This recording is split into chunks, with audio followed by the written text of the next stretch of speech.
17पैकी 6 जागा बिनविरोध झाल्या आणि या 6 जागा बिनविरोध करण्यासाठी कालच मी सांगितलं की साधारण काल दिवसभरामध्ये 150 कोटी रुपये खर्च झाले. त्याच्यामध्ये पुण्यातली माघार, छत्रपती संभाजीनगरमधली माघार, कोकणातली माघार, आज मी ते समाज ट्विटवर टाकलेलं आहे आकडे सगळे. याशिवाय अजून 3 ठिकाणी यवतमाळ, वर्धा, गडचिरोली वगैरे तो भाग सगळा 150 कोटी रुपये काल माघारी आणि बिनविरोध या संदर्भातले जे व्यवहार झाले, त्यात खर्च झाले. आता ज्या 11 निवडणुका होणार आहेत तिथे मोठ्या प्रमाणात खर्च केले जातो. माझं असं म्हणणं आहे भारतीय जनता पक्ष आणि त्यांच्या लोकांना, तुमच्याकडे पुरेसं संख्याबळ आहे ना. पुरेसं संख्याबळ असताना तुम्ही हा घोडेबाजार का करताय हे मी पहिल्या दिवसापासून सांगतो आहे. तुमच्याकडे जिंकून येण्याइतकं बळ आहे, संख्याबळ आहे, यंत्रणा आहे, तरीही तुम्ही बिनविरोध माघार यासाठी एवढा आटापिटा का करताय, घोडेबाजार का करताय. एका बाजूला मोदी म्हणतात काटकसर करा, मोठे कार्यक्रम करू नका, गाड्या घोड्या उडवू नका, मग पैसे उडवायला परवानगी दिली आहे का. अशा प्रकारे विधान परिषद निवडणुकांवरती अशा प्रकारे कोटी कोटी रुपये पैसे उडवायला परवानगी दिली आहे का. कोकणातील माघारीसाठी 25 कोटी रुपये दिले साधारण, त्यातले 15 कोटी रुपये BKCतल्या सॉफिटेल हॉटेलमध्ये दिले. विचारा तुम्ही जाऊन, विचारा, घेणाऱ्यांना आणि देणाऱ्यांना विचारा या निर्लज्जपणावर. संभाजीनगरमध्ये सुद्धा साधारण तेवढीच रक्कम लेनदेन झाली. पुण्यातलं तर आकडे आज प्रसिद्धच झालेले आहेत. उमेदवारीच्या बदल्यात उमेदवारी देणाऱ्यांना काय दिलं आहे ते काही कर्ज रूपानं आहे, काही स्थावर मालमत्तेच्या रूपानं आहे. या महाराष्ट्रात हे चित्र जे निर्माण झालं आहे भारतीय जनता पक्षाच्या कृपेने, हे फक्त लोकशाहीला कलंक लावणारं नाही, तर या महाराष्ट्राची प्रतिमा, प्रतिभा, संस्कृती यांनासुद्धा काळिमा फासणारा हा प्रकार आहे. मी वारंवार तेच सांगतो आहे, तुमच्याकडे पुरेसं संख्याबळ नाही तर 5वी संख्याबळ आहे, 5 तरीही तुम्ही हे उद्योग का करताय. तुम्हाला ही नशा जडली आहे का, ही नशा जडली आहे का तुम्हाला. पैसे उडवायचीच आहेत, पैसे माणसं विकत घ्यायचीच आहेत. लोक पाहत आहेत आणि आता झुरळं पण रस्त्यावरती उतरायला लागले. लक्षात घ्या, तुम्हाला याचं उत्तर द्यावं लागेल. व्यक्तिगत स्वार्थापोटी आणि पक्ष नेतृत्वाला अंधारात ठेवून या माघार घेतलेल्या आहेत. उमेदवारी घेताना तुम्ही पक्ष नेतृत्वाकडे आलात. मला तर आश्चर्य वाटतं, कोकणातले एक उमेदवार आमचे पूर्वीचे संघ परिवारातले म्हणजे नीतिमान, नैतिकता वगैरे, मातोश्रीवरती येऊन बाळासाहेब ठाकरे यांच्या तसबिरीच्या साक्षीनं नॉमिनेशन का उमेदवारी अर्ज घेतात.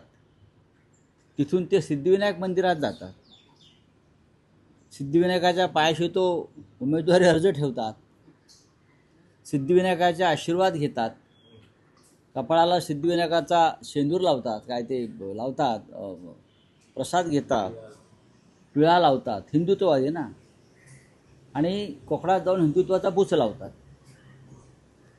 सगळे हिंदुत्ववादी एकत्र आले गद्दारीसाठी. फोटो पहा मी टाकला आहे. म्हणजे स्वतःला हिंदुत्ववादी समजणारे सगळे सो कॉल्ड हिंदुत्ववादी बेईमानी करण्यासाठी एकत्र आले. कोणत्या वेदपुराणामध्ये अशा प्रकारे बेईमानीला स्थान दिलं आहे, कोणत्या उपनिषदांमध्ये अशा प्रकारे गद्दारीला स्थान दिलं आहे.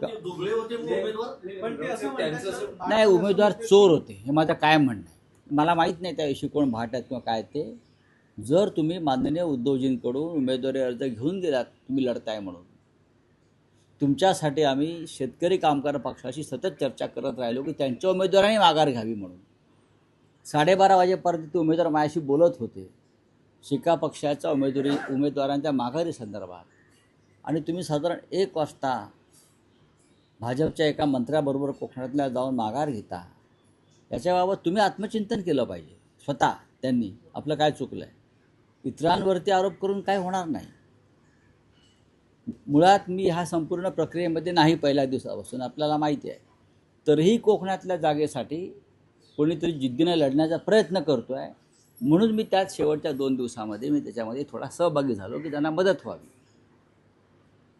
पण मी म्हटलं ना की कोट्यावधीचे व्यवहार भारतीय जनता पक्ष, मिंदे गट, अजित पवार गट हे करत असतील, त्यांच्याकडे संख्याबळ असतानासुद्धा, तर मला वाटतं त्यांना ही नशा चढलेली आहे आणि ही नशा उतरताना कठीण आहे. ठीक आहे, बघा की अशी घाण नको. नाही, मग आमच्याकडे असून तरी का उपयोग आहे आमच्या वाटचालीला. तुम्हाला साधी कर्टसी नाही आहे, कृतज्ञता नाही आहे. मागे घेण्यासंदर्भात पक्ष नेतृत्वाशी चर्चा करावी. शेवटच्या मिनिटापर्यंत आम्ही तुमच्यासाठी प्रयत्न करत होतो, हे चुकीचं आहे. त्यांनाही माहिती आहे त्यांनी अपराध केलेला आहे. आता एकनाथ शिंदे निष्ठावंत नव्हते का? एकनाथ शिंदे, दादा भुसे, नारायण राणे, छगन भुजबळ, किंवा तिकडे दिलीप वळसे पाटील, हसन मुश्रीफ, हे सगळे निष्ठावंतच होते हो. काय निष्ठेची किंमत? ते निरर्थक होतं असं माझं काय म्हणणं आहे. त्याच्यामध्ये मी पहिल्या दिवसापासून जे म्हणत होतो की आपण फार सावधपणे याच्यामध्ये पावलं टाकली पाहिजेत. खरोखर लढणारे लोक आहेत, त्यांना तावून सुलाखून वाजवून त्यांना उमेदवारी दिला पाहिजेत. अशा निवडणुकीमध्ये उमेदवारी घेऊन त्याचं विक्री केली जाते, हा राजकीय ज्ञान असलेला सामान्य कार्यकर्तासुद्धा सांगू शकतो. हे अपेक्षित होतं. धक्का कशाला बसेल? ज्या प्रकारचं राजकारण महाराष्ट्रात सुरू आहे त्याच्यामुळे याच्यामध्ये धक्का बसावा असं काही नाही. या सगळ्या गोष्टी अपेक्षित आहेत आणि त्याच्यावरती आता आम्ही किती वेळा चर्चा करायची. नाही, चांगल्या हेतूनं जर बिनविरोध होणार असतील तर त्याचं स्वागत केलं पाहिजे, चांगल्या हेतूनं. पण काल जो प्रकार घडला बिनविरोध पॅटर्नचा, त्याचं स्वागत करणं म्हणजे लोकशाहीच्या पाठीत खंजीर खुपसण्यासारखं आहे. निवडणूक हा संविधानाने दिलेला अधिकार, हक्क आहे मतदान करण्याचा. विधान परिषदेचं मतदान हे गुप्त असतं, राज्यसभेचं उघड असतं. या दोन्ही गोष्टी लक्षात घेतल्या तर राज्यसभेची निवडणूक बिनविरोध होऊ शकते. उघडपणे कोणी रिव्होल्ट करणार नाही, त्यांचं ताबडतोब आमदारकी जाऊ शकते. पण विधान परिषद हे गुप्त मतदान आहे. मग भारतीय जनता पक्ष आणि त्यांचे मित्र पक्ष का घाबरले निवडणूक घेण्यासाठी? घाबरायचं कारण काय? तुमच्याकडे संख्याबळ असताना तुम्हाला निवडणूक घ्यायची नाही, याचा अर्थ तुमची मतं फोडली जातील किंवा अनेक मतदार सतसत विवेक बुद्धीला स्मरून मतदान करतील म्हणून तुम्ही धमक्या दिल्यात माघारीसाठी. नाशिकला धमकीचा प्रकार झालेला आहे. सोलापूर विधान परिषद मतदारसंघामध्ये काँग्रेसच्या उमेदवाराला धमक्या दिलेल्या आहेत. अन्य ठिकाणी दबाव झालेले आहेत. ह्याची तुम्हाला खरं म्हणजे गरज नाही. ही बातमी झाली का? तसं असेल तर मला सांगा. जर्नलिझम मी पण करतो. मी जर्नलिझमला आजपासून रामराम करेन. DMK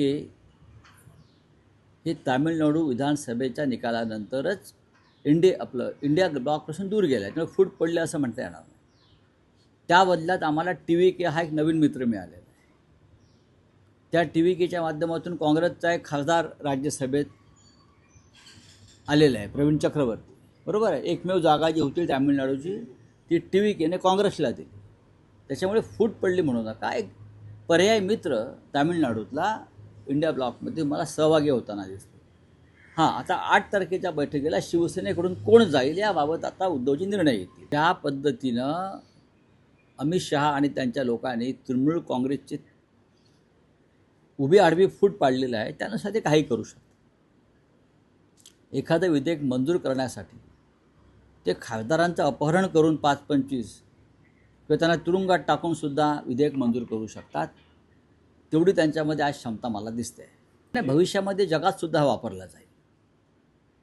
फ्रान्स, अमेरिका, इंग्लंडमध्ये जर सरकार येत नसेल आणि विरोधी पक्ष मदत करत नसेल, तर अमित शहाना तिकडे बोलवून किंवा त्यांच्या लोकांना त्या देशामध्ये बोलवून हा काय महाराष्ट्र पॅटर्न आहे याच्यावरती आंतरराष्ट्रीय स्तरावर युनोमध्ये चर्चा केली जाईल. 11 ठिकाणी निवडणुका कशा करतायत? मग सर्वच जे आपण म्हणताय, मग 11 ठिकाणी निवडणुका का होत आहेत? महाविकास आघाडीचेच उमेदवार आहेत ना. आता नागपूरला अतुल लोंढे पाटील लढतायत ना जिद्दी.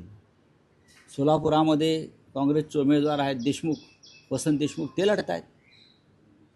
अनेक ठिकाणी आहेत असे उमेदवार आमचे उभे.